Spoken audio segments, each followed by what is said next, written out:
Le crime de Rouletabille.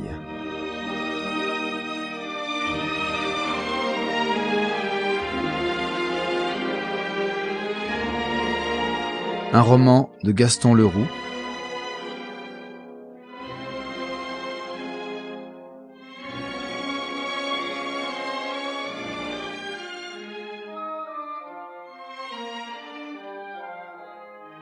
Une production de la Compagnie du Savoir et de Stéphanie Reynaud.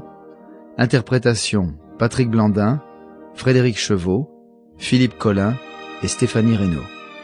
Réalisation Patrick Martinez-Bourna.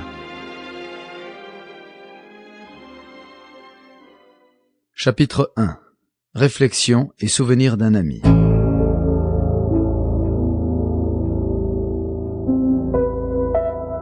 Avec quelle émotion nouvelle à plus de 10 ans de distance, moi, Sinclair, je reprends une plume qui a tracé le sensationnel rapport du mystère de la Chambre jaune et les premiers hauts faits du jeune reporter de l'époque pour faire connaître dans ses détails insoupçonnés cette affaire retentissante dite le crime de Rouletabille, sombre tragédie où roulent d'effroyables ténèbres et sur le seuil de laquelle apparaît le doux monstre à la tête de sphinx, l'éternel féminin.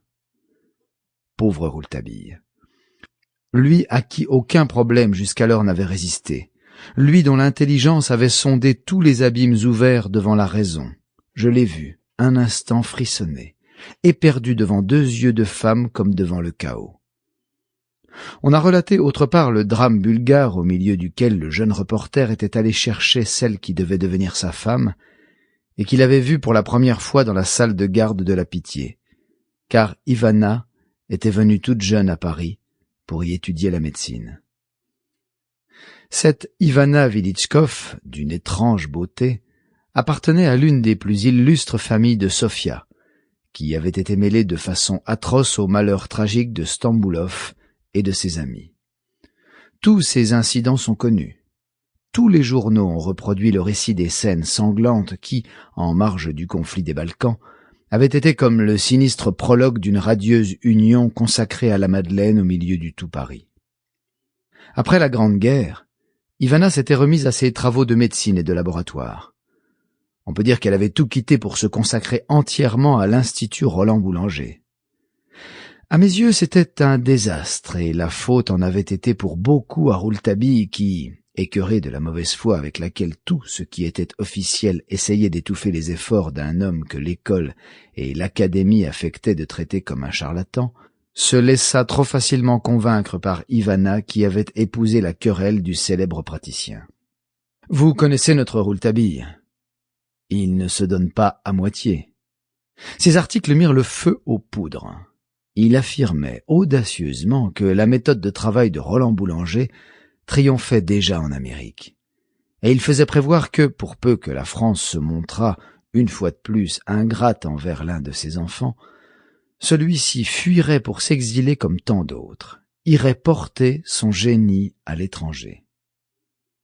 En réalité, Roland Boulanger a-t-il eu du génie? Nous le saurons peut-être prochainement.